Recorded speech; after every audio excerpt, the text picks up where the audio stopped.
Biz dasturimizning avvalgi sonida noto'g'ri qilingan ukol sababli vafot etgan kelin haqidagi lavhani efirga bergan edik. Bugun esa biz marhumaning xonadonida bo'lib, voqea tafsilotlarini o'rgandik.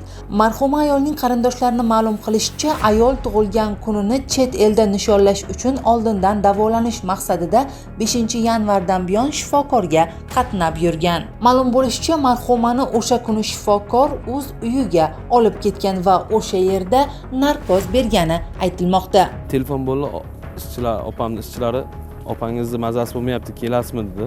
Opamni ko'rsam, opamning yuragi tez uryapti. Slishim tez uryapti. Men tashqariga chiqdim, asli doktor raqamdan chiqdi. O'ynaga shu men ginekologman degan. Ukolni kim qildi dedim. Ukolni men qildim dedi. U ayol o'z og'zi bilan shu ishchilarga, o'g'limga dozani ziyod qildim degan. Men hozir shuni surishtiryapman, u ayolni umuman dokumenti yo'q, qanaqangidir faqat emchish degan firmasi bor ekan. Qayerdan u ayol bu yerga kelgan? Qayerdan narkoz topib, meni qizimga narkozni topgan? Men 15 yillik tajribam bor edi, 15 yil ichida qanaqa ukol qilishni men bilaman-da. Marhumaning yaqinlari ayolning hayotini saqlab qolish uchun ancha harakat qilishgan. Asli chiqdim, skoriya telefon qildim. Qizarish boshlagan, badanlar ko'karish boshlagan. Sun'iy nafas berdim. Yurakni ishchilaridan, o'zimizning ishchilardan bittasi yurakni massaj qilish boshladi. Hushni ketib qolgan ekan kirsam.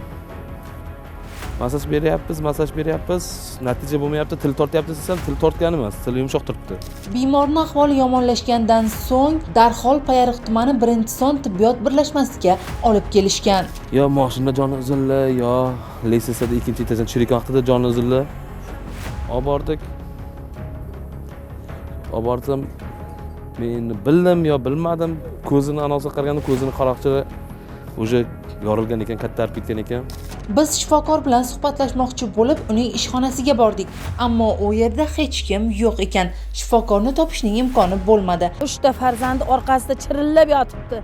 Hozir hech narsa kerak emas, bizlarga ona kerak deyapti. Ushbu holat bo'yicha Samarqand viloyat prokuraturasi matbuot kotibi rasmiy izoh berdi. Joriy yilning 12-yanvar kuni Samarqand viloyati Payariq tumanida 1992-yilda tug'ilgan ayol vafot etganligi holati yuzasidan prokuratura tomonidan tergovga qadar tekshiruv harakatlari olib borilmoqda. Marhumaning o'lim sabablarini aniqlash maqsadida sud tibbiyot ekspertizasi tayinlangan. Tekshirish harakatlari har tomonlama, to'liq va xolisona o'tkazilishi va natijasi bo'yicha qonuniy qaror qabul qilinishi ta'minlanadi. Taras Yo'ldoshev va Qobur Musulmonqulov, Samarqand.